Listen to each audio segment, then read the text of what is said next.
Intentional. So thanks for joining me. I'm so excited to dialogue and chat with you because it's been like 3 years since we first chatted. Think so. Yeah. Um, and I just wanted to start by just saying how much I value um, just what you bring to not just the mystical space, but the theological space, which I think has gone terribly unnoticed, unfortunately, within the mystical space. And I love that you value that so much and hold that still so sacred. And I love that, and I love that I've been able to um, come to you and just go deeper without losing the sacredness and the richness of theology um, and the biblical text, and in fact, even go deeper. Right. So, yeah, I love that so much.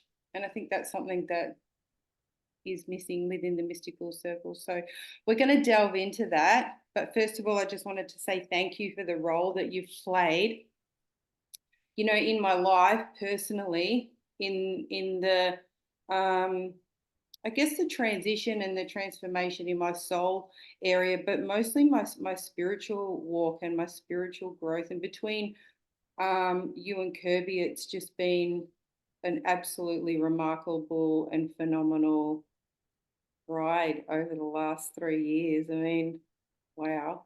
Since 2000 and actually 2000 and end of 2020, start of Yeah. 2021. So it's actually nearly 4 years. So yeah, it's been so cool. So thank you. Yeah, I appreciate that. Welcome to the Zoom. And yeah, and I can't wait for people to hear um to hear what you've got to say. So I'd love it for us to start honestly just with your journey, because I've just sort of spoken a little bit about mine over the last 4 years. But how did you get started on that deeper journey? Um, I mean, there's a lot of different components to it, but I will say that when I was 19, I had like my conversion experience, and I would say that that was the kickstart of it for sure. Um, and I mean, my experience was a mystical one. And so I didn't grow up in like a charismatic church or anything like this that would have, harbored that sort of potential in any way. Like I grew up like very mainline evangelical, non-denominational, basic American Christian aspect. And yeah, So so actually, I want to interrupt you there because there's a little bit of a story there about a church that you went to that you were involved with at some stage. What was that church that you were involved with that you were telling Calvary Chapel. me? Mm. So Yeah. what was that movie that was Yeah, about the Jesus revolution? Revolution. Yeah. Yeah, so I mean Chuck Smith and that whole thing, like I went to the church and the high school where that whole movement started. I mean, my mom got saved in the Jesus movement. My mom was healed in a meeting by Lonnie Frisbee, who was Wow. what the movie was about. But I mean, to be really honest with you, like it started off that way, but then by the late 80s, late 80s, and the Calvary Chapel had morphed into some type of Baptist light sort of community. I mean, it started off very charismatic, but by the mid 80s, it was Yeah. In in they another postcode. yeah, they definitely shut the doors on anything like that. So by the time I came around, it was just very, very basic. There wasn't anything sort of spiritually oriented. Even Lonnie Frisbee, but I didn't, was not talked about. Like Lonnie Frisbee, um, was kind of this sort of thing that they swept under the rug, like, oh yeah, we don't talk about him because he ended up coming out as gay and stuff like this, and he got in trouble for a bunch of things. But I mean, it wasn't until 2000, maybe 12, that Greg Laurie and some of these people started talking about Lonnie again, because I mean, their whole careers were started from the movement that came out of what he was about. So, anyways, it took them 40 years to start talking about him again. So, and then of course, then the movie was made, which was a big deal. But that movie wasn't going to get made until Chuck Smith died, who was the other guy that was in the movie that was with Lonnie. He was. So, anyways, yeah. So I was involved. I mean, I know all that history and stuff pretty well, and it's yeah, so Went that's on a to, part of my you went on DNA. to, yeah, but you went on to your own path and experiences and encounters and came up with your own conclusions. Oh yeah. Oh yeah, definitely. I mean, I didn't enjoy that church experience at all when I was there. I actually hated it. It was very constricting, and I think even just the God image that they created was extremely unhealthy. Um, and I don't think that it produces good fruit in a lot of ways. And no offense to the people, that are still there or whatever, but that's just my personal opinion based on what I've seen. And I mean, I still think that there can be decent stuff for sure, but I think in the deeper actual transformation that what God has us in, moving into,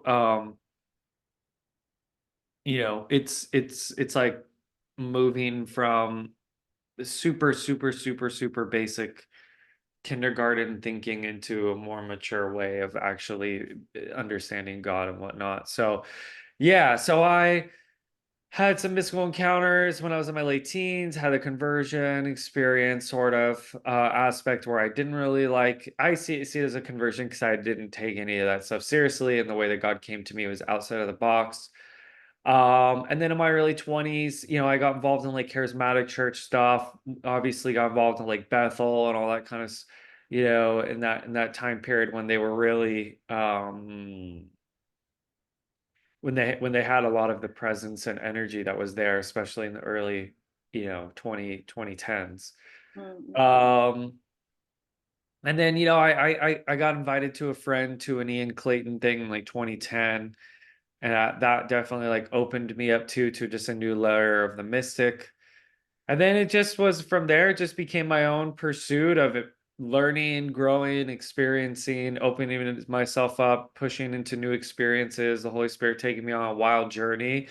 And yeah, so from there it's just kind of like grew and expanded. And I mean, I've spent the last 15 years of my life like pursuing this stuff pretty intensely. Yeah. So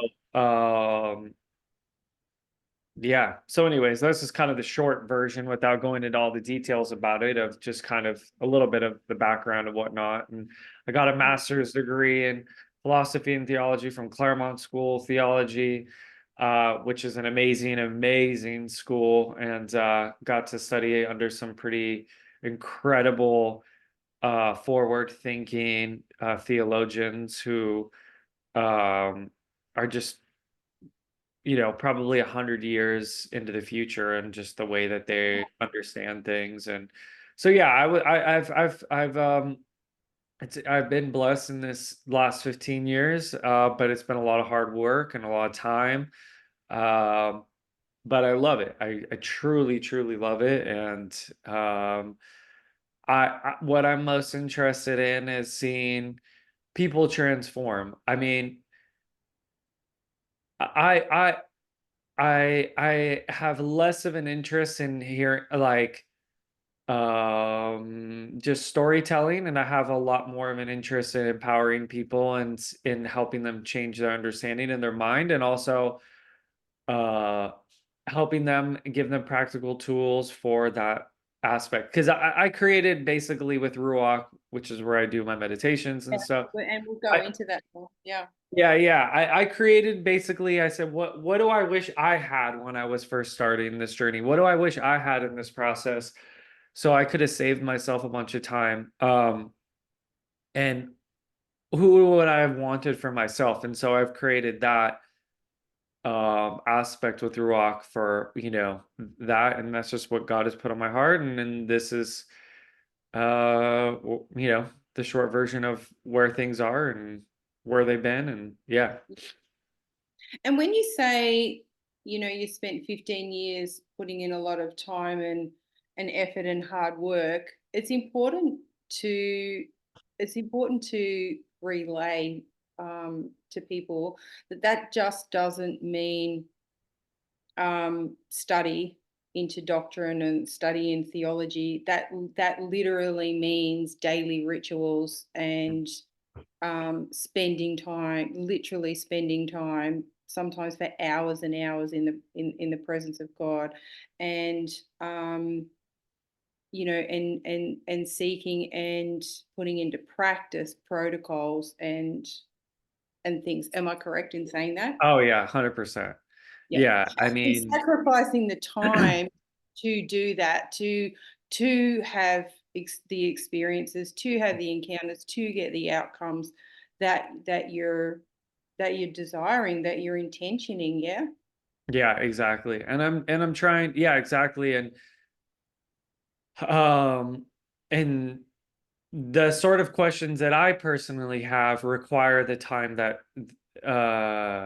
it requires time. Like I can't just like shortcut it. And so it requires experiences to open up, which require the time for me to put in meditation, contemplation, things like this that open me up to the kingdom. And Jesus says seek the kingdom of God within. And so you have to actually sit down and begin that process. And but then that whole other universe, that world opens up, and then it becomes a sort of different type of exploration after that. Yeah. How do you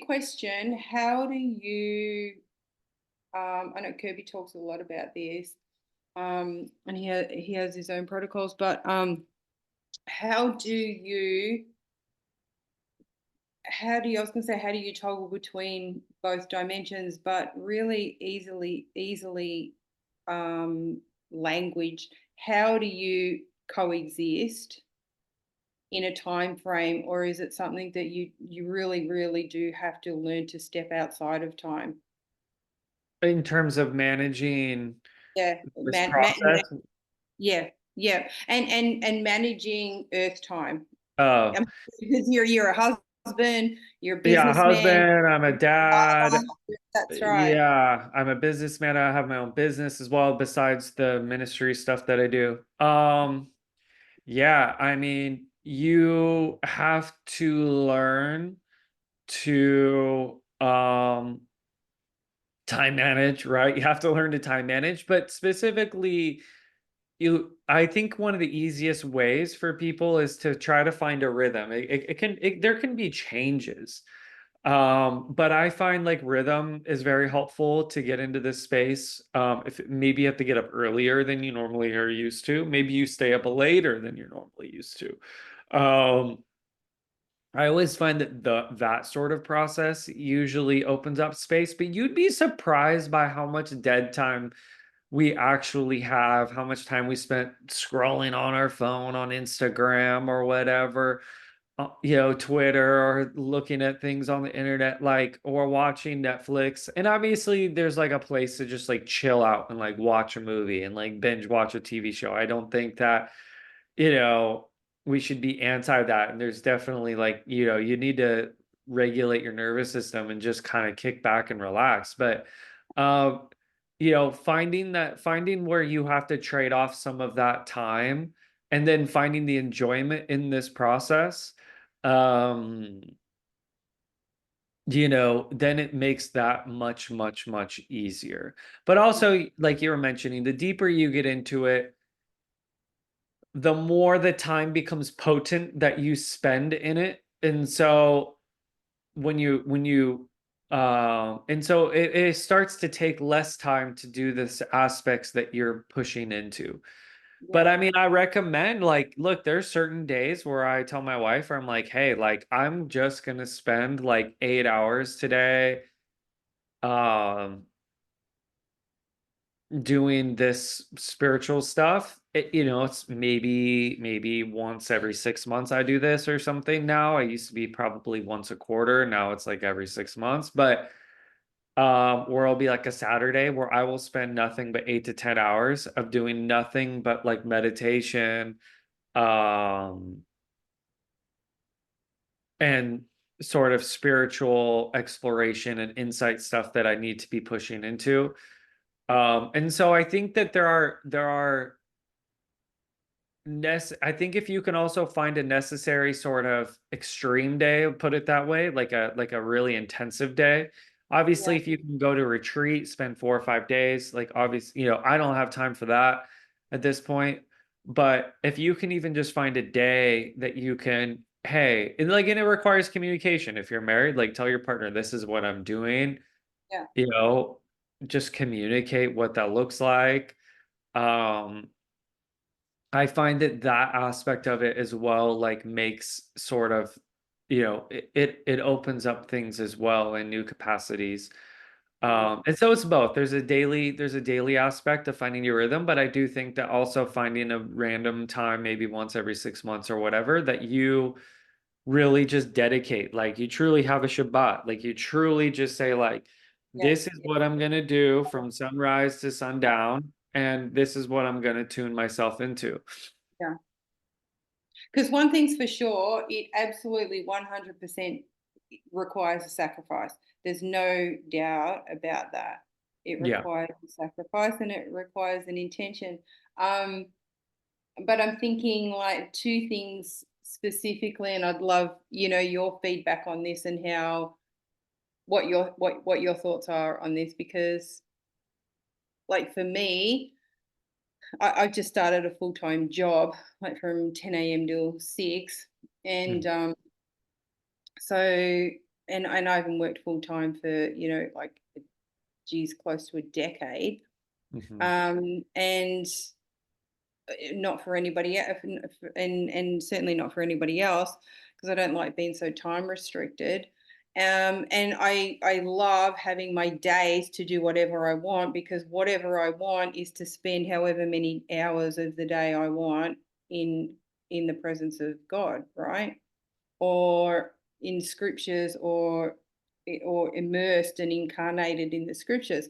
And so and what I find is that when I'm not working like that and when I have that time to do that and the more immersed I get in that and the more encounters and experiences I have in that, I almost don't want to come back down from that or come back out from that.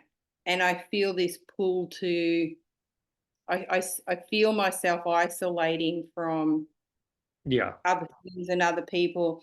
And so that's my first question, do you sense the risk of that happening often, or have you just gotten it so down pat that you already know that, nah, that just doesn't happen? Or and then I the mean, other, yeah. Yeah, I yeah. totally understand what you're saying. Yeah, I mean, there's definitely days where I'm like, oh, I really don't want to do all these client calls, and I got like these website things, and I got to work on this project, and I'd rather just sit and Kid. like meditate and like because I have this question on my mind about this very specific spiritual thing, and I kind of want to get some clarity on it, and it's in the back of my mind. Yeah, no, I definitely get those days. But I Mm, will say that one thing that helps me tremendously in terms of that reintegration process is reorienting my perspective about what my daily life is. And I've taken the perspective of even my job and my daily life as a sort of manifestation of the spiritual work that I'm Yes, doing. that's it. Same, because that's what I come back to all the time. I'm like, hang on a minute. God came down here. He was just hanging out with people. He was peopling all the time. I don't know how he was peopling all the time because that is very annoying to me. But I don't know how, but that is one of the most spiritual things to do. And I Yeah. need to work out how to do that. Do Yeah. you know what Yeah. I'm Yeah. saying? Yeah. Yeah. Yeah. And I And think this is one of the things in the mystical circles is that there's this false spirituality where we have to do this some sort of ascension thing all the time and leave this earthly realm to, you know, connect with, all this other stuff to be spiritual. But actually, it's almost like the most spiritual thing you can do is connect with humans, connect with people, be in community, learn to be in a body of people because we've come from a body of stars to here. And it's yeah. like, you know what I'm And saying? Like, can I, you elaborate on that for us? yeah, I think one of the things that people, well, I say this with also saying like sometimes you don't always want this turned on, but one of the things that I find like even in like my non-religious work, right? So in my like my digital marketing company that I run, um, I'm even in my conversations with my clients or potential clients or whatever, I'm tuning and I'm using my spiritual giftings that I have opened up in my sort of private time in the sort of aspects that I am working with people. And so I'm feeling through them. So if I go and hang out with a group of people, I'm also I'm also doing spiritual insight work on their souls. Now, I'm not Yeah, necessarily, I don't care about their sins. I don't care about any of that sort of stuff, but I'm more interested about who are they? What is their soul? Why are they here? And I'm doing spiritual insight stuff even when I'm with them. yeah, And so it's like I'm continuing the process. Now sometimes I just want to like not do that and I just want to kick back and just chat yeah. and just have a whatever. But I will say that, you know, you'd be surprised by how much you can really wield and turn on your spiritual Billion percent. things in your everyday thing. Yeah, And then yeah, it just becomes this full ecosystem yeah. where it's not about like, okay, now I'm going to go do spiritual thing. It's just, this is the type of spiritual thing I'm going to go do. Because then what it is, it's like you're just living out. You're literally living, you're a living word, you're a living system, you're a living assignment on earth Yeah. in a daily practice. You're living out your daily assignment on earth because that's what it is. It's an assignment. And so that's not like, oh, yeah, it's not like calculated like that. But that's how I feel anyway, like doing the work that I do with people, whether it's AOD or mental health or, counseling Totally. or, Especially you as or a even counselor, you have to be turned on for every client. you turned on all the time, Yeah. really. You actually have to work at turning off. Yeah, exactly. And I think, so it's just about and also the other thing too is like sometimes I get off work and I ask myself, what do I need right now? And Yeah. I think a lot of times we don't ask ourselves that, like, what do I need? And sometimes it's like, Taylor, you need to just turn on music and you need to go and you just need to spend time in the presence. Or you know what, Taylor, sometimes you know what you need? You just need to like you need to watch Game of Thrones. I don't know. You know what it is? Like, no, it's like it's like Yeah, you just need yeah, to tune out and you just need to like relax. That was a yeah, lot. Um, yeah, and I don't think that sometimes we, especially in the church, there's not really a conversation of like have a conversation with yourself and really figure out what you need in this moment and how do you navigate and how do you alchemize and tune yourself so that you stay in a place of balance and a place of life-giving energy so you don't get burned out. because And it's everyone's getting because, burned and it's out. because, and it's because we're still not, as a church, I mean, not, our churches, but, it's because the church still isn't out of the place where it's categorizing what it does for that in a place of sin or not sin. Yeah, So we can't even have the discussion because people are totally. afraid. Because people are afraid to say, "I'd like to watch a game," Game of Thrones, Yeah, or for me, I'll have a ciggy. Do you know what I'm saying? I'll have a quick yeah. ciggy, because I don't watch TV. But yeah, I'll sit out on the deck and have a ciggy, every now and then. Like, oh yeah, Yeah, I think that there's different way. I think like one of the things that like church culture has created for us is that anything outside of the church as a sort of like way of re-energizing is kind of invalid, and the church wants you to come back. They want you to be there 7 days a week, and you got to do this and then that and then this and then that. And it's it's this whole thing where it's okay, you which get is burnt awesome if out. your church is fun, which is awesome if being at church is fun and energizing. For sure, And if it is, exactly. But then there's yeah, people that work it and they get burnt out. yeah, Because there's the people that are just there having a good time, but then there's the people that are doing this, doing the chair, da da da da, and then after 6 months or a year, few years, like and obviously, like there's the place of giving, but like you have to find to recuperate your energy, and so I think that um it's this true. this spiritual work itself is not, there's the aspect of experience, but then there's the aspect of restoration um and and renewal that is a huge part of the actual practice. And then that way when you go to do, because a lot of people when they think about like, oh, I'm gonna go meditate, and they just like hate it, they don't want to do it. Why? Because it's not renewal, the energy isn't renewing them. They feel Yes, like it's just another task that they have to do. yes, yes. That Another task to be spiritual. Yeah, exactly. You know what I'm Whereas like saying? the Yeah, work, and the thing is you have to get to a place and you learn to do this, and that's part of the reason I do my Rooakh meditations and training, is amazing. that teaching people how to do that so that what they can go into the experience of knowing, okay, this is how I know how to do this to generate this renewal that I feel.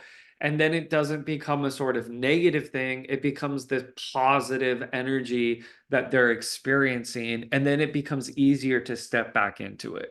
And I definitely, I'll just say this, we're going back, I'm definitely not anti-church or going to church or anything like this. I'm just saying we just have to be very real about the sort of aspects of how we navigate this sort of way which we address our energy, and how do we recuperate it in this sort of process as well. It's very important, especially now. Yeah, and I think that's what I love and appreciate, about WOW, is that it's an energizing church in that it reforms the whole body, in the sense that it's a community that is also outside of the building.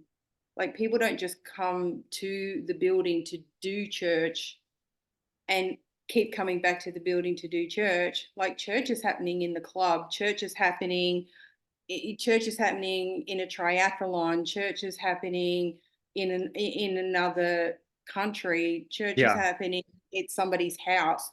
Do you know what I'm saying? Oh And yeah, so totally. And I this, know it, like the wow this culture is doesn't necessarily fit under the generic no. church thing that And I'm and and talking and about. and yeah, and as they're Obviously, there are exceptions. I will say that. I mean, yeah. when I'm talking about, I mean it No, I very know you don't strictly mean that. speaking. And this is why I'm saying, there are some exceptions. And that's why I love WOW. That's why I'm with WOW, because I felt that too, being in churches. I mean, I've been in and out of in churches, different churches, for since I was 15. And particularly not that I ever felt burnt out because I wasn't in leadership of any sort, but I saw it happen all the time. I just saw it happen all the time. And especially after 2020, I mean, like mass exodus all over the world. Hmm. You would see that, you would know that.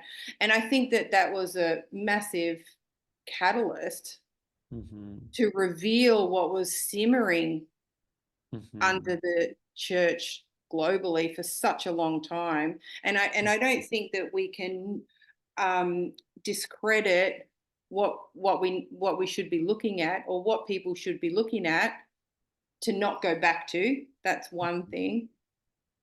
And but my question was, is to you. So from that, and in light of what we've just discussed, what's your thoughts about the emerging church and the emerging reformation of the church in your language, in your belief? What's that look like? Oh man, that's a Coming really into good It's question. a big question.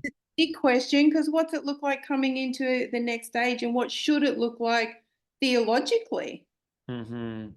Well, look, I mean, we're coming into uh the next sort of reformational period, and the next dimension of the church. Well, there's a couple different things. So, um, people are becoming more aware that the basic church model for spiritual food, let's put it that way, is just not feeding souls anymore, especially the younger generation, anyone that's like under, let's say, 40. Totally, yeah. It's just not connecting. Um, and there's reasons for that. And so, So tell uh, me the reasons you think.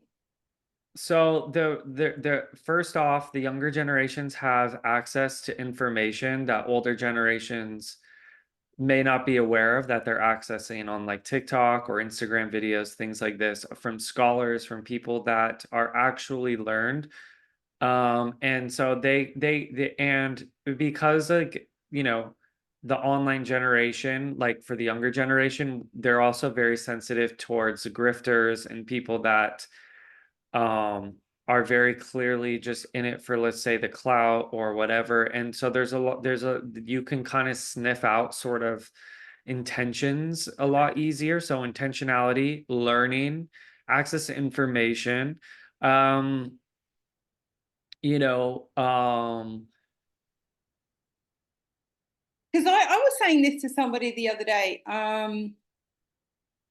especially my age group in particular, and definitely older. You always hear this, and I work with teenagers, and I have a teenager who, a lot of the time annoys the heck out of me. But a lot of time I love, because I'm as challenging and as aggravating as or agitating as what he is at times. I'm learning because I know that what God has called them to, He will equip them for. I know yes, that much, right? Because yes, that's the promise. That's the promise. I mean, yes. God hasn't made a mistake. God doesn't No, make God doesn't make mistakes, right? So where we are in this time right now, that is where these young people are. So this is who where they are, and this is so what. who needs to upgrade? It's not them, it's us. Yeah, Okay. exactly. It's so, um And you so know I was thinking to myself, I was hearing a friend of mine going, they're so addicted to TikTok, and they're always on TikTok, and they're just scrolling, scrolling. And I was like, yeah, but hang on, how do you know? I was like, it's almost like God is priming their nervous system, even in this. And people are like, it's like the devil. And it's like, well, maybe, maybe not. Because what if, even in that, their nervous system is being primed to forget the former things? It's like, I just want what's next. I don't yeah, want what I just want what's next. I just want what's next. I just want what's next. And it's like, how do you know? And this other thing, like these kids, they just spend their money on whatever, and it's like, Yeah, because they do have this entitlement, but it's like, But every that, generation has that entitlement, right? They yeah, called yeah, they called the boomers the me generation or the me generation, right? So like every generation has that sense of entitlement. But look, the younger people are just much more sensitive, and they like, for them going to church feels like a waste of time, right? When you just go the energies change, the the energies energies change. Like, different. why would I go and sit and listen to two fast songs and a slow song, hear this random guy that doesn't, not very informed, and then a slow song and a fast song, and then go home? Like, that's the average thing. And so young people are just like, it's not interesting, right? So spiritually, they have access to way more stuff than any generation's ever had before. They have access to different types of spiritual teachers, other types of religions, other types of ideas, like Diversity and variety. diversity, inclusion stuff. If you're a woman Yeah, and you're getting empowered over here, and then you're being told, well, you're nothing over here in this church, like, then what are you gonna what is your heart gonna open up to, right? So um yeah. the church has to develop spiritual practices that um Are uh, inclusive for that are starters. inclusive, that are truly life-giving, that are Yeah, truly spiritual, that truly open up experience, that um that really bring in the sort of mystical space that it carries, right? So there's that aspect of it. And then secondly, it has to start being real about the sort of historical academic information that's there, yeah, and 100%. then the scientific information that is going to come in, that is going to blast open our understanding of reality. And if Totally. we stay, completely ignorant to it, then it'll disappear. It'll still exist in some capacity, but it's not going to be. And it's something that Kirby does great with WoW, right? So he's always bringing in science. He's always bringing in studies and applying new physics and understanding into how we deal with things spiritually. Like, that's There's the also sort of language that he's has also to he's develop. also reframing. He's also reframing doctrine. He's Yeah. also reframing what doctrine means, right? Which is incredible and remarkable, because what that does is it actually takes people's dogma Mhm. into revelation. Yeah. I don't know. I know that's what it's done for me personally, and you've done that as well, because Yeah. you And because you're that's a huge part of what I do, right? So that's part of, is like bringing this in. And the thing is like, I want like my recording stuff that I'm doing, I don't want it to be something that, like, my son looks at like 40 years from now, and he's like, oh, I cannot believe that, my dad was teaching this. Like, right? I want it to be something that actually is rooted within the whole, yeah, like, reality. yeah. And so that it has the longevity that the spirit wants to give it. Like, because the reality of it is like, I mean, I don't know. I don't know how many sacred cows we want to like slay in this interview, but there's a lot of there's a Yeah, lot of deep ignorance. There's a lot of deep ignorance around the Bible. Deep, deep, yeah, deep. yeah, yeah. Um, The translate. I mean, I have this thing. I do think we'll have a totally different translation of the Bible in another 10 years, maybe, and I think it'll just be diabolical. I mean, yeah, I mean, how controversial do you want me to get? I mean, there's rabbis in the 1700s. And there's a huge group of Jewish mystics today that think that the whole Bible itself will become, all of the letters will remain, but the whole text itself will be scrambled, and a new information thing will come out. Yeah, I mean, yeah, I agree. And you know what? I was just listening to your mysticism class the other day, and I had never even heard this concept before. I was like, God, how stupid do I feel?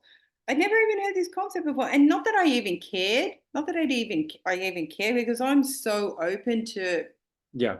Just, I don't care. I don't, you know what? I don't care. I've never cared about God being right, and I've never cared about him being wrong, if that Hmm. even makes sense. I'm Hmm. just happy. I'm happy for change. Do you know what I'm saying? Because as far as I'm concerned, he's true. He's Yeah, true. yeah. So whatever comes out, it's okay with me. But so I heard you say something on the mysticism class, and it was that, but there's nothing in scripture that says that Mary Magdalene was a prostitute. Mhm. I don't know if you remember saying Yeah, that. yeah, yeah, yeah, yeah, yeah. Yeah. And I was like, actually, there's not.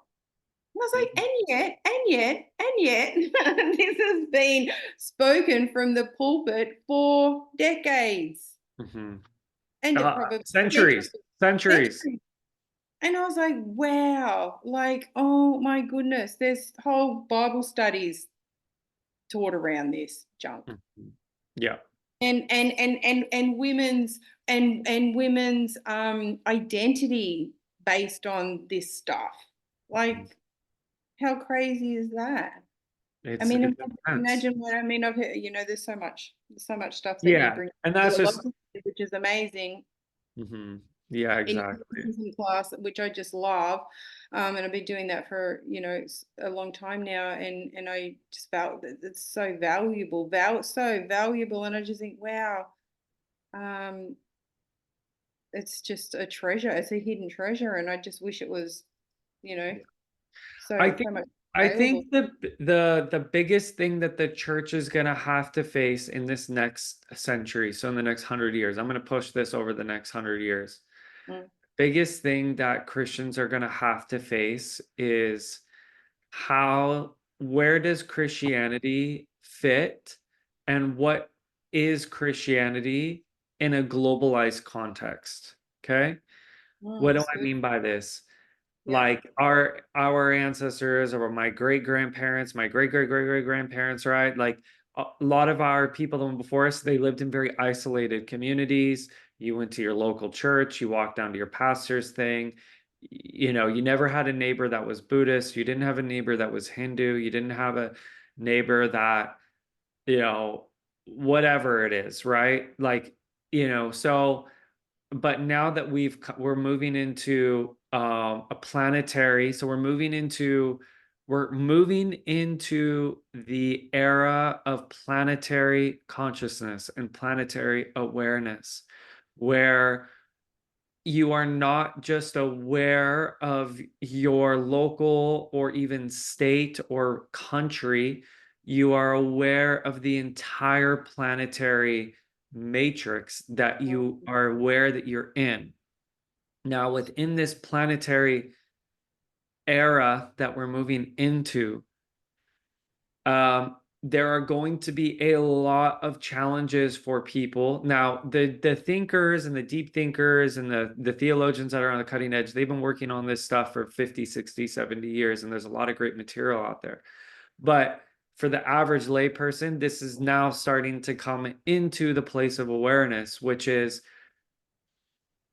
okay, you know, and I'll give you an example.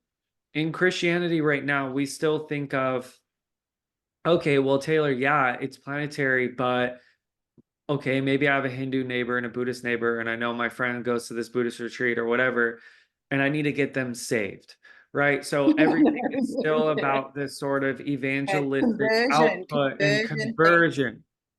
Yeah. But that aspect of it is going to not exist. Thank And I know goodness. it's very offensive to say that. And I say this as a Christian, Yeah. as a Jesus loving, Holy Spirit dancing, Totally. Father high fiving Christian, like um Tongue speaking. tongue speaking, yeah. Um Yeah. but this is a very, very, very real issue. And it truly then becomes about becoming an ambassador Yes. and building relationships out of as an ambassador of the kingdom. Yeah. And It's true. that shift from I don't accept you unless you come into my community, which is where we've been at the last, Yeah, especially in Protestantism the last couple hundred years, yeah, to I'm an ambassador and I want to build relationship and understand it's true. is very, very different. But we are 100%. going to move, we are moving into that. We have to move into that. Yeah. And Which is under another reason, yeah. which is another reason why, you know, which is another reason why I love WoW and why why I'm with WoW, because I mean, I've been a Christian since I was 12 years old, and felt I never felt any different about this, right? And I always felt weird about this doctrine, like you've got to get people saved. And I never operated like that with people of different, beliefs or religious Well, and let's talk about it. cultures. Let's go one more layer of this. The reason for it is because the church in the last, let's say 1,000 years, 1,200 years, has taught that starting with the Catholic Church, if you're not a part of an organization, then you're going to be in a place of torment, Yeah, right? Forever. And then to the Protestants, so what I grew up with is if you're not a Christian, the Father is going to eternally punish you yeah, because you did not accept Jesus into your heart. yeah. Is absolutely insane. It's an I know, insane I know, teaching. It's an insane, I an know. Like, abusive. I know, in You one know, as a minute, counselor, it's an abusive father yes, yeah, teaching. yeah. Schizophrenic Christianity. It's a real thing. Yeah. And people will say, oh, yeah, well, Taylor, da, da, da, da, da, da, like,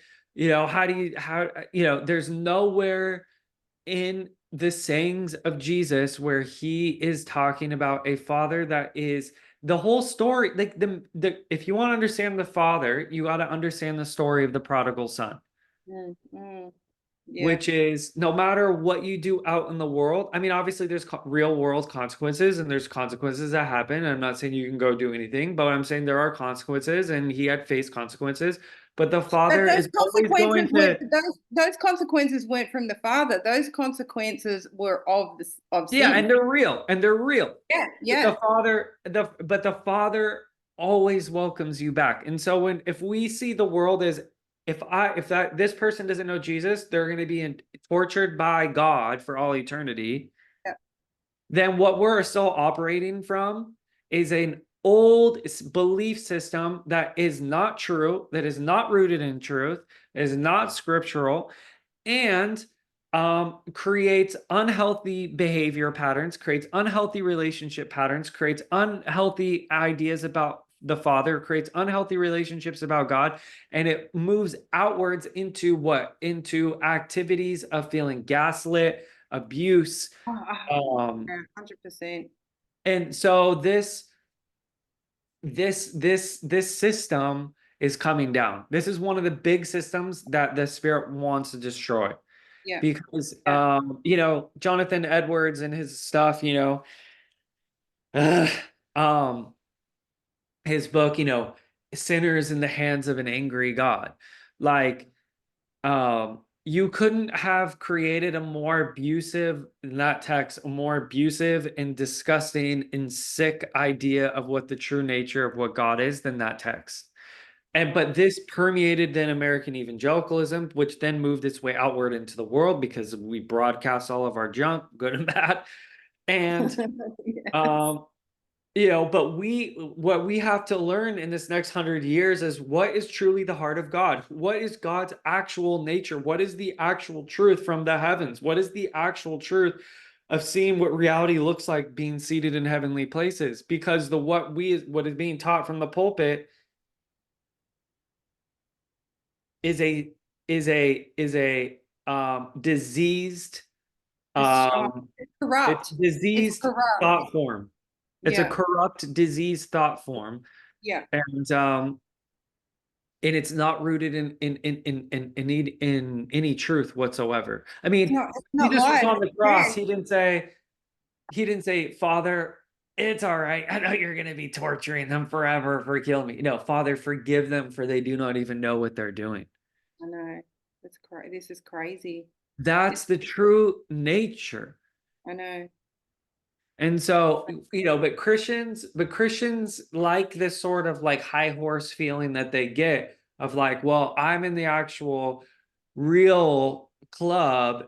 It's so pharisaical because it's this elitist, separatist. The Bible calls it sects and cults. Yeah. Actually, is what it's called in the epistles, and it's ugly. It's really ugly, and I've never I've never assigned to think like that, and yet I pondered on it for decades. Like, am I right? Am I wrong? Like, should I be converting these people? Like, whatever. And I have really close friends of mine. I remember listening to a hip hop artist, right? Once I used to be in the hip hop scene, and I love this guy called One Below, and he was a hip hop artist called One Below. He's a Detroit hip hop artist, and I just loved it. He's an amazing conceptual lyricist artist. And as I was listening to him one day, the Holy Spirit spoke to me in my kitchen so clearly, and he said, "I want you to bring him to Australia." And bring him out here and put on a show. He's got 8 albums. He's a global artist, right? So I sent him an email, and I said to him outright, I said, I want you to come to Australia. We're gonna put on a show. And so he was really stoked. He was rapt about it. Anyway, it turns out I bought him out. We put on a show. It was about 1,000 people that came to this gig in Melbourne. He stayed with me for 3 days, and we just talked. We just talked love, Jesus, God, Allah, everything. And it was he's just my brother. He's actually coming out this month. He's going to speak at my Wow Church, Melbourne. But he just had incredible encounters when he was with me, and we just loved each other's discussions. But he was brought up Christian in a Christian home, and he converted to Islam when he was in prison Oh, in wow. when he was in Detroit, and he lives in Egypt now. He's in the middle of Ramadan at the moment, but I always say, like, he's my brother, and he calls me a sister. When I went over to America in 2018. Oh, he held it down for me so much. Levi and I were in Vegas on our way to Arizona, and I had a migraine for 3 days. He flew out to Vegas and literally babysat Levi for 3 days. We're such good friends. We're just family. And he's just got a wealth of information, being a conceptual artist and a conceptual lyricist.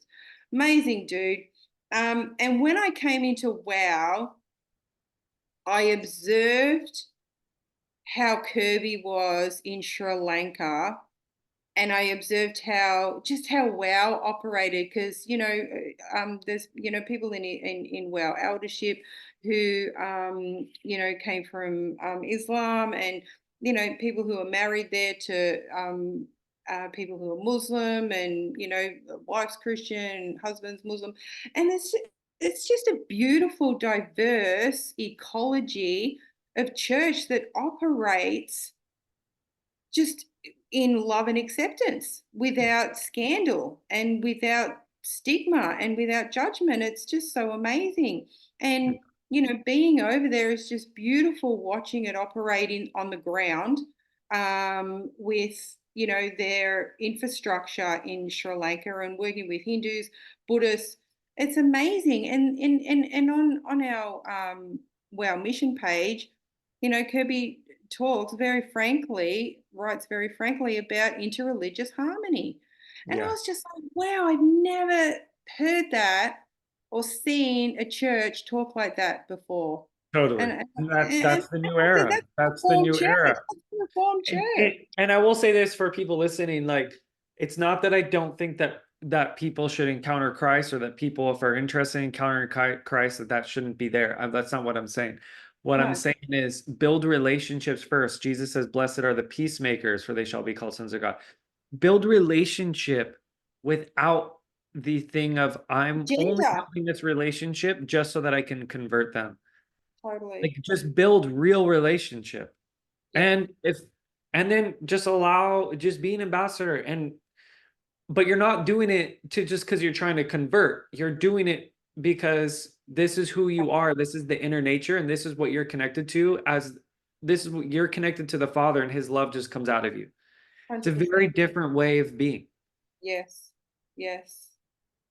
It's a That's right. moving from performance to essence. Mhm. Mhm. That's true. Yeah, I love that. I love that. And so,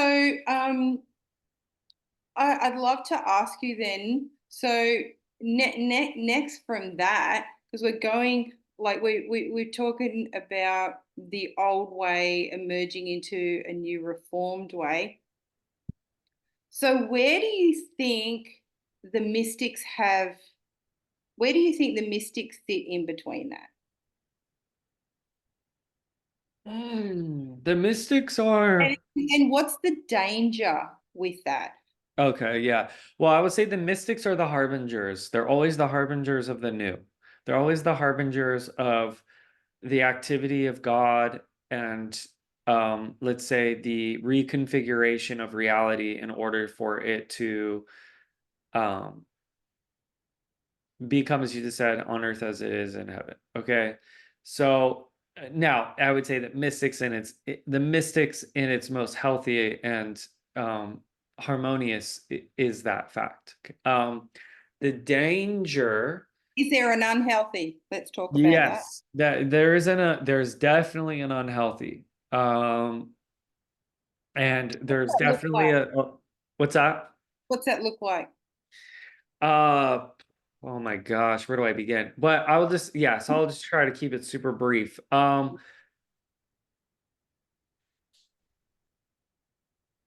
If you don't have community, if you don't have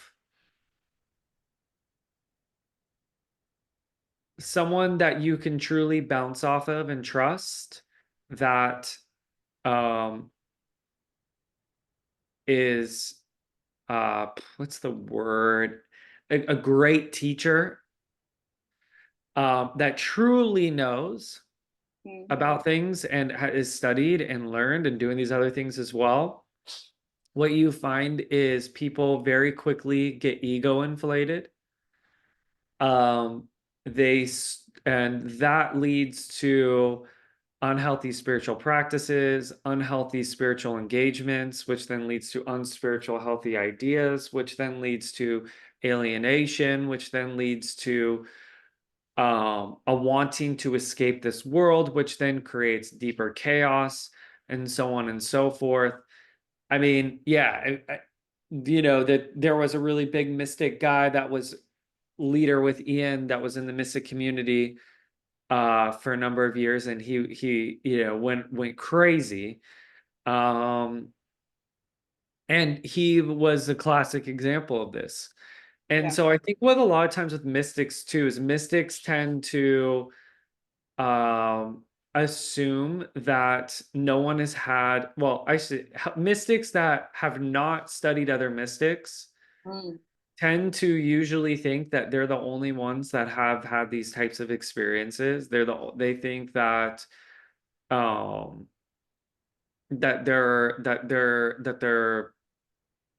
again, there's like this ego inflation that essentially happens. Um and one of the things that I find is that if you don't if you're a true mystic, you have to be learning. Period. End of Do you sentence. think that so do you think that comes because there's been such a wound and an offense of this covering that's been corrupted for so long, and now people, including mystics, you know, probably more so than anyone, don't want to then, you know, even submit themselves, which is seems to be some dirty word now, and some terrorizing word now. Yeah. submit themselves to somebody for safety, for their own protection, because as we know, there is an order in the whole cosmos, Mhm. Yeah. right? Well, And yeah, so go ahead. let's talk about that. I mean, what do you think that that's a big part of that, and do you think that that there is a danger in that now? For sure. And I think a lot of people just don't even know where to go. I think that's a part of it. They don't know who they can trust. They don't know where they can go. Um, and sometimes, the first people that get the most attention are the people that share the craziest stories. And so that gets the most sort of attractive energy. But then they meet these people and maybe it's less interesting, they get hurt or whatever because um you have like, and I'm saying this from my own personal experience, you truly need to find someone that is learning, that um is uh like in your capacity has some sort of actual training about understanding human development, Mm, right? Because when you don't do what happens is, um you next thing you know, you watch a YouTube video and you watch this guy that says, well, actually, Jesus is actually a mushroom according to this scholar, and blah blah blah, and it's this like TikTok video, and anything could be truth then. anything can be true. Actually, Jesus was an alien and he was a fourth density being, and he was came from the planet whatever. And so, Because if but this if we're just reducing him to frequency, well, geez, yeah, it could be. and so anything and everything in the spiritual space that is someone beyond you in some capacity, or it seems like it's beyond you, then becomes true information, and that becomes the danger. And Mm-mm. so you have to learn, especially now as we're coming into this age where there's a lot more, the veil is thinning, there's a lot more spiritual activity, there's going to be way more channeling, way Totally. more oracle type stuff that's coming into the world now. And so Way more remote viewing. yeah, some of all that stuff, right? And so you have to learn to truly discern. And um it requires like actual learning. So mystics, like in the ancient, like in the church, let's say like even in the early church period, and even let's say the medieval period, the mystics were also philosophers. I'm not saying everyone needs to become a philosopher or something, but I'm just Yeah. saying there's just a basic of learning how to use your mind and to develop these skills. It will help you navigate the information field. Now, obviously, you can trust your intuition and these sort of things as you move through it, but learning to work with all these different parameters is really, really important as a mystic. It's a dance, it's an art, it's a way of life, it's a way of being. Yeah. And it's very, very, very important that you learn to integrate in a healthy way. Yeah. Yeah. Yeah. Learn Yeah. to integrate in a healthy way. Yeah. Don't just assume just because this person's talking about Pleiadians or something like this, and that must be the truth. Like, I'm not saying Yeah. that, it's just you have to learn how to actually deal with this now once you come into the spiritual space. And, in the old days, it was easy because you could just say, well, it's not in the Bible. And Yeah.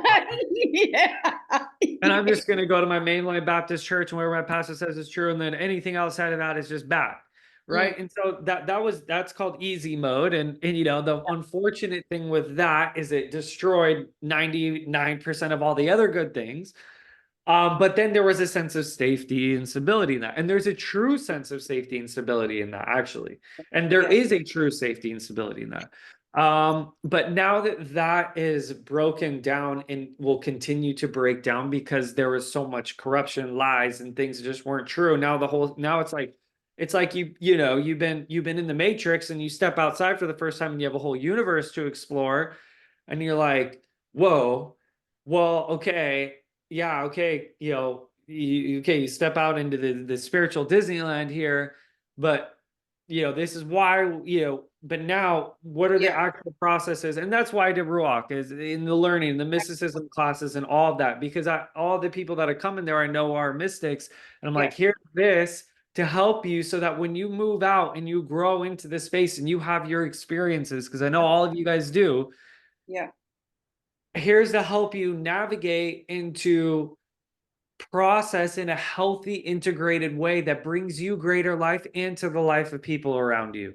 yeah, yeah, yeah. And I know that's why, because I was doing CMS Christian Mission School with Kirby, and wow, at the same time, I'm working with you and doing one-on-ones, which was Yeah, amazing, and still do. But I know that's why, CMS ended, because Kirby was very intentional about just not having this group of people just, go off flying and attaching to that without and losing the foundation and the grounding of the kingdom of God, which is on the earth, right?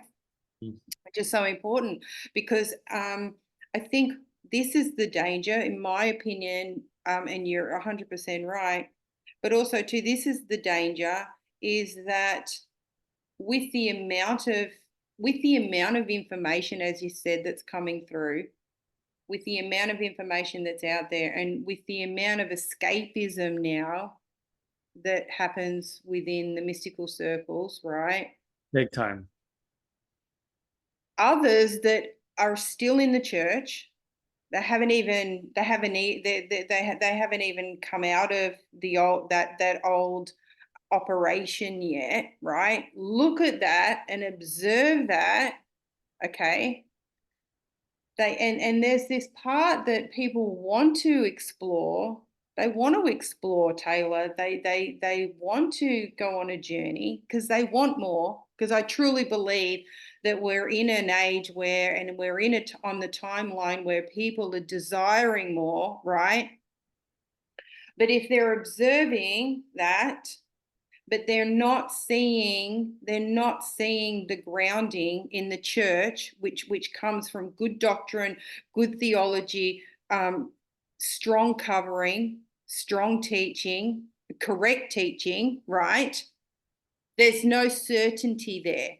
And certainty equals safety. That's human behavior. That's human development.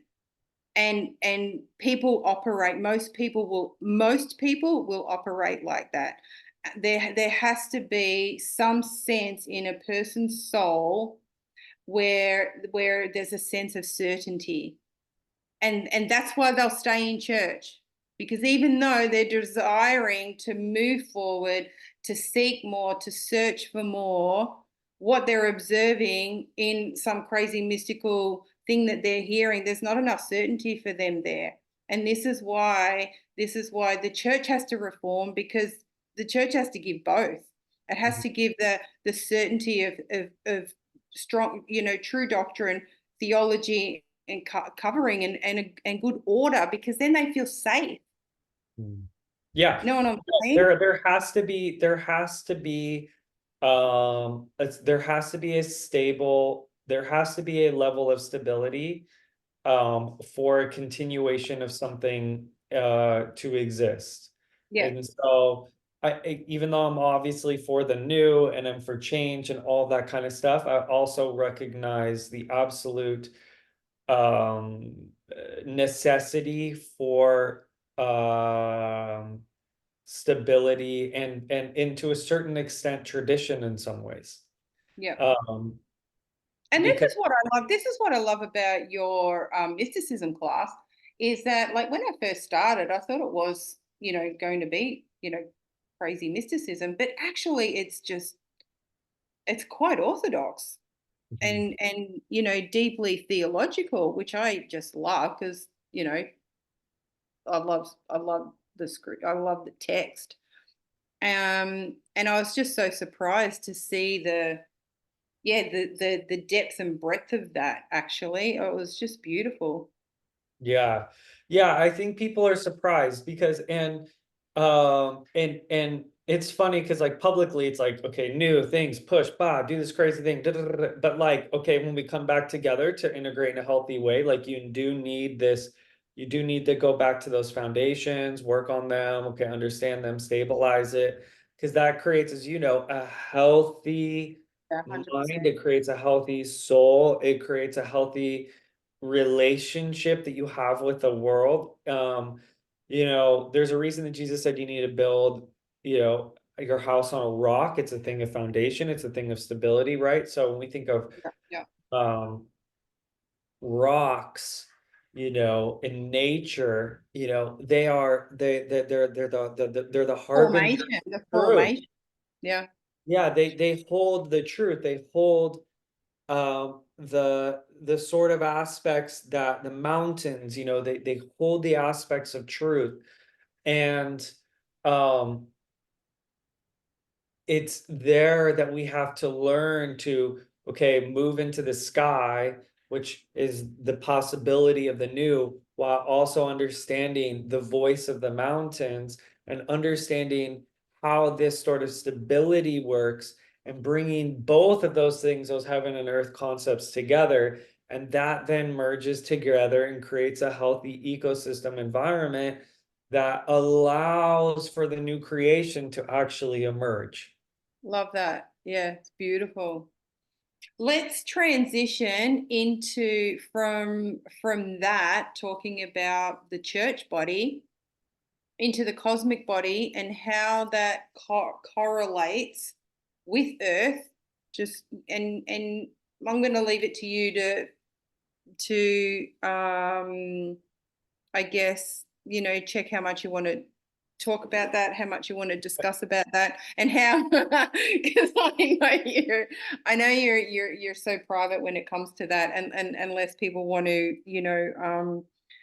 hook in with Rooakh Meditations, because there's just an absolute plethora of treasure in there in this dimension, which is awesome. But I would love you to share a little bit about that, and even just share with the listeners theologically theologically where you come from in this space, because this is a big part of your ministry.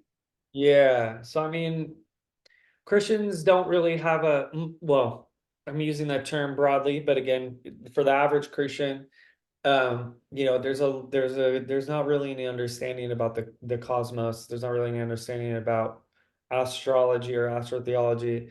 They don't even understand that, it's because it's been demonized, and there's horoscopes and there's like this, and it's like feels very fate oriented and all these various aspects that I totally get, and a lot of these are very valid critiques. And obviously there's parts of the Bible where Yod-Heh-Vav-Heh condemns the worshiping of the stars. And then he basically says that they will not be able to read them any longer because he does something. But in Genesis chapter 1, it says that God created the sun, the moon, and stars for signs and seasons and for days and years. It also then says that Jesus even says like, hey, if you want to read this in Luke, if you want to know the signs of times, you got to look up the sun and moon, and this the coming of the Son of Man, and he'll still be the signs in the heavens, right? So you have the Magi following a star to find Jesus. You have Daniel, who in the Bible is called the chief of the astrologers, and he was the head of the whole thing for Nebuchadnezzar and managing the kingdom. You have Joseph with the sun and moon. He's got the celestial dream. You got stuff in Job. You've got, Samson, his story is very allegorical about like the sun. Shemshunmi actually means sun rays. That's his hair and all this stuff. But anyways, then So you have the much book of in there to be Revelation. yeah. What's that? So it's all over the place, right? Abraham, everything.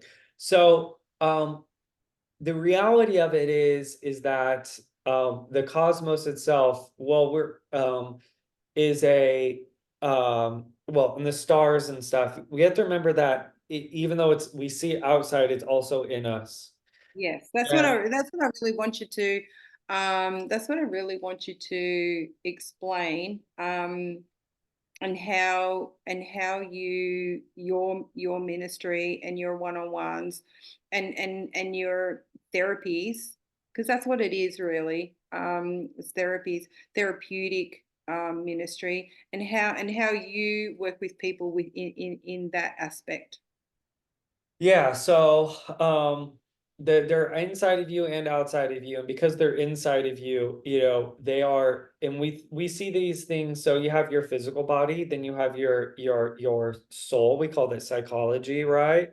And you have your spirit, and we call that, like, you know, spirituality, whatever. And then we have the physical body of the sun, we call that astronomy. And then understanding its sort of soul dimensions we call astrology, which just means the word of the stars, astro logos. Okay. So uh now when um now Paul calls this thing the natural body. He calls the astral body your natural body in First Corinthians. Now this specific thing takes on a shape and form as you incarnate and become a human, and there are certain energies and things that you pick up that form the sort of personality characteristics that an individual basically operates through, and the sort of things that you're dealing with, and the certain things that you're going to work through. Now in the Christian mystic circle, they call it your scroll. Well, the scroll is actually this heavenly cosmic body that you take on, and is affected by this sort of living organism that you're in, which is part of God's body. And these are higher, you know, these are celestial beings, but I don't want to get too much into all that. Um, and so, you know, when I work with people, I can understand what their scroll is saying. I can understand where it is happening. I can see what God is doing in the angelic through that. And I create therapies. I also create sort of work around that to help individuals to navigate what and find out what their purpose is, how they can understand better what seasons that they're in, how they can really glean from the type of season that they're in. Now, a lot of Christians say, well, Taylor, I sit above the stars and I don't even want to come under anything, blah, blah, blah, blah, blah. I sit in the heavens, I am above everything.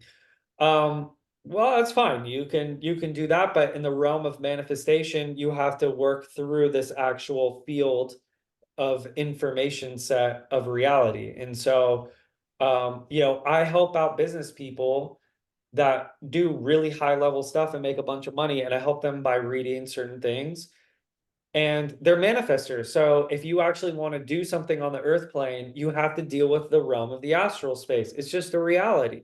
Yeah. And there's a real information and navigation, you know, you can legislate from the seated in above it, but you have to understand how the gates work from that upper place and how you bring that information through. You can't squeeze fire through a hose that only produces water. And so it doesn't work in the spirit realm like that. There's actual protocol, and there's actual harmonizations, and there's actual things so that things don't get disrupted in the natural world. They're And ordered that so way, and they're ordered that way. they're ordered this way. There's By God, parameters. it's a There's beautiful thing. parameters for that. There's Yeah. parameters for such things. Yeah. Yes. And so, you know, people, like, I see people post, and certain people like, well, I would sit above it and I just legislate and I say whatever. And then nothing ever really happens. And there's a reason it doesn't. And it's because it's a type of hubris and, like, whatever. I don't want to get into it. But um yes, you got to do that. But as a king, you have to understand how the kingdom works. And um you have to work with the sort of things that God has created in these spheres, and then you can actually then manifest and change things on the earth, because there are certain layers to reality that are there in order to keep things to not fall into utter chaos. Like, Yeah.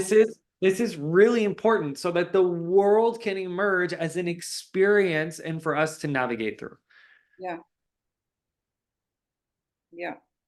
Totally. I love that. I really like that. And so, yeah, and so it's almost like there's a mirror that's happening, and there's so much in this in this with scripture as well. You know, even it just basic stuff, even with the waters.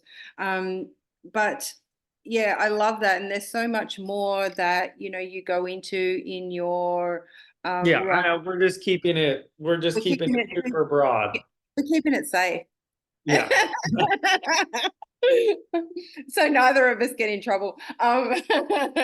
No, because it's important, because that's a journey in itself. Do you know what I'm saying? That's a explorative journey and a pilgrimage on its own. And I know, I've been on that for 4 years now, and it was just so beautiful.